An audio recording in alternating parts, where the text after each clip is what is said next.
But without the scientific support, you're not going to have the credibility with the reporter.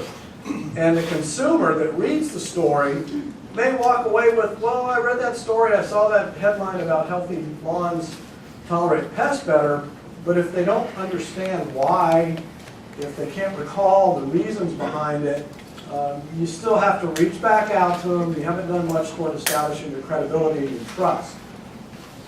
So back up your statements with the science. We talked about the turf session, was kind of one-sided on the industry side. We can talk about that later or not.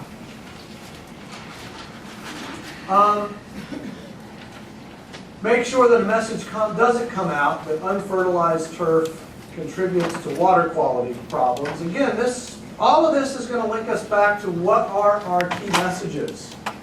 And while this isn't a key message, this is definitely an outcome that you do not want to have happen because you have an unclear, convoluted key message point.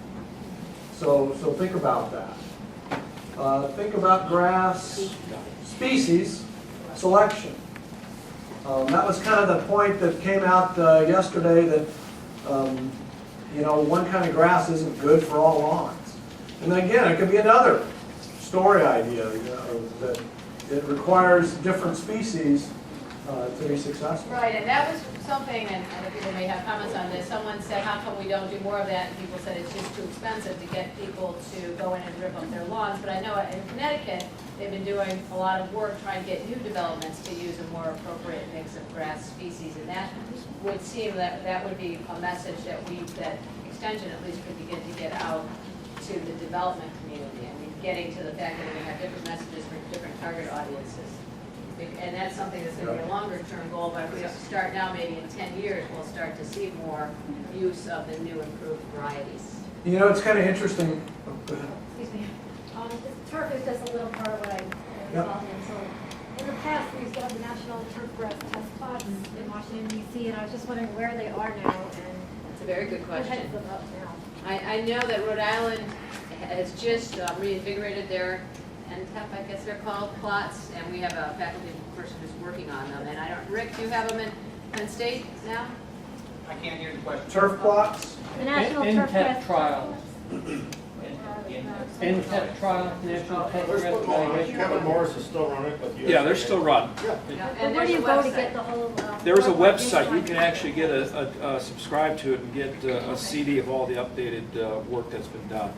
There's not one lead for it. It's, Excuse me? There's not one lead organization for it, or is that? Yeah, that's NTEP. There is a program out of Beltsville, USDA. USDA. Yeah, it's just NTEP.org. You don't have to get a CD, the results are Yeah. Either ORG Yeah, and that's one, I mean, again, we thought if a group of us work together, we could have more influence on the availability of new seeds. Scott, so you do work on that, don't you, Bruce? Yeah, I mean, they've been running for a long time. A lot of people participate with them, both universities and commercial people. And it's a great testing of looking at different grasses across different cultural conditions and geographical areas. So it's probably one of those supposedly unbiased third-party sources. So more people are aware of it, the better. But I don't know, is that even geared towards homeowners though? Yes, it is. There's sections of it. No, it's not. What do It's you mean? really geared towards fairways and. Well, no. They test all kinds of things. But it's not. I would say it's not geared towards homeowners because of the information that's there. It needs to be translated into something that they can understand. Good. The grass species is kind of interesting. I mentioned that, back when I was a kid, which is a long time ago, I worked for the Institute of Food and Agricultural Sciences. And I was the editor of their research report. And one of the first stories I worked on was the introduction of a new type of St. Augustine grass, Flortan. And That dates you. yeah, it does. But it was really interesting, I can still remember, we actually put together a campaign to introduce Flortan to Florida homeowners because St. Augustine grass is a real pain in the neck for everybody to deal with, and this was a major improvement. And I was saying to myself, well, what newspaper in the country or in the state is going to be interested in a new kind of creeping grass, every newspaper in the country and TV, I mean in the state and TV station was all over that because we positioned the new species as a significant benefit to homeowners. It would reduce their maintenance of the lawn, reduce the amount of times and how often it had to be cut, and reduce the water requirements. So by positioning it as a real advantage for the homeowner with our key messages, we were able to take a new grass species and turn it into a real big PR plus for the University of Florida Foundation. Comment? I think with the message of thinking about grass species selection, some people were saying right plant, right place.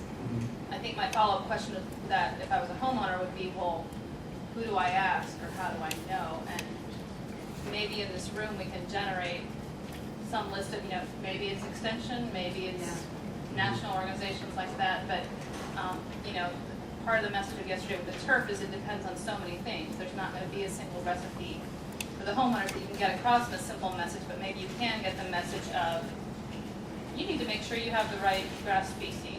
Here's who to call to help you figure that out. And they're talking about how you need to know who to go to get information about the right grass species. You might take it even further, though, to one of the comments earlier that it's not necessary to have only grass in your lawn. So it becomes potentially a bigger key message with this being one of the supporting points for the grass part. You need to make sure you've got the proper species. Well, and I guess that does get to the question about can the land-grant universities continue to be the credible source as the clearinghouse for this kind of information? And I know through the IPM Center and through the Regional Water Quality Program, there's a lot of links back down to the individual states, and then there's the whole e-extension thing, which I haven't really been following. But there's been that effort nationally to coordinate access to objective information. And I know, Bruce, you have a fabulous website and you have a call center. But the difference when someone calls your call center, they're getting pointed to a Scott's product, where when they call or email extension, they're supposed to get access to the credible information. But, I think it's important to point out that Cooperative Extension has been making turfgrass species recommendations for 50 years or more.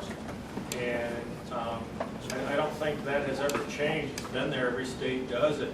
Probably what is a little bit different is that when you have different issues like water quality or water usage, like in Rhode Island, then all of a sudden there's a little bit of a twist to it, but it still comes back to the basic information that the extension turfgrass specialists in each and every state have been publishing for a long, long time. So maybe it's a link back to what already exists. And I know 10 years ago, the turfgrass specialists at Rhode Island were approaching issues from a different standpoint. And now what I'm finding is I look regionally. There might be somebody at URI who focuses on diseases, golf courses, and then I go to Cornell for UConn, different experts scattered around, which is, again, that's a function of being in New England as opposed to a big Midwestern state, North New York.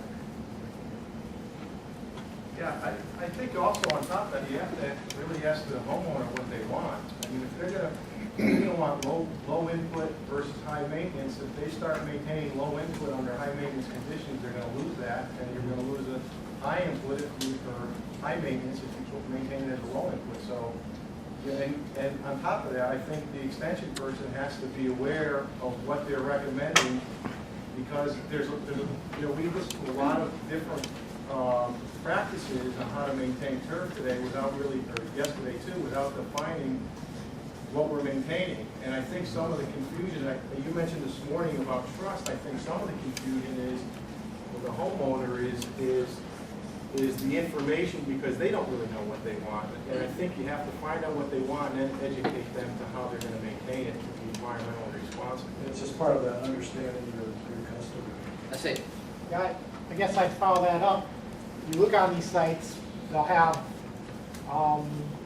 species name and particular horticultural variety. So I see all that.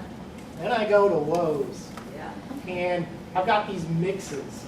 And I got shade tolerant mix. This is what's available to me.